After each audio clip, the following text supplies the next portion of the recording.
Hi guys, konnichiwa. Welcome back to my channel. So, this is Japanese language vocabulary series and today is another word of the day. And our hashtag for today is vocabulary booster.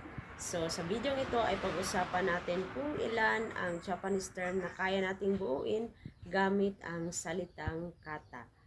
So, kung curious kayo at gusto niyo pong malaman, panoorin at tapusin niyo po ang video na ito.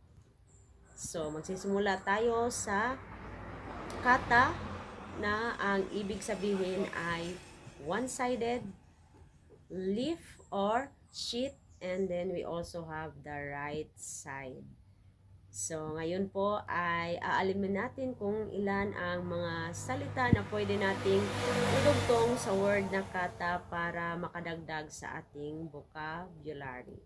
So, magsisimula tayo sa katamichi. So, ano ba ang katamichi? Ano ang kahulugan ng katamichi?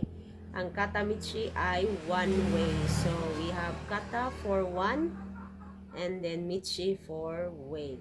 So, yan po ang meaning ng katamichi. So, kung bibili kayo ng kipo or ticket at ang ibig nyong sabihin ay ang ibig nyo sabihin ay one-way ticket. So, katamichi po, kipo ang gagamitin ninyo dyan. And then, sunod na pwede nating idugtong ay ang katate.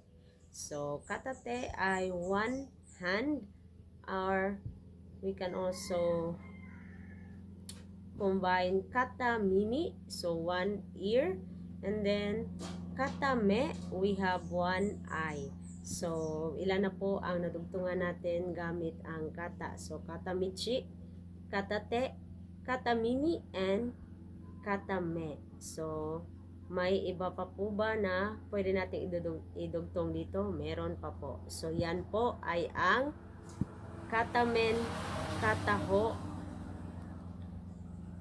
or katagawa na ang ibig sabihin ay one side or isang parte or the other side. So, ilan na ang nalalaman ninyo na ginagamitan ng kata? Bilangin natin. So, katamichi, one way, katate, one hand, katamimi, one ear, and katame, one eye, and then the katamen, kataho, and then the katagawa, which is one side or the other side.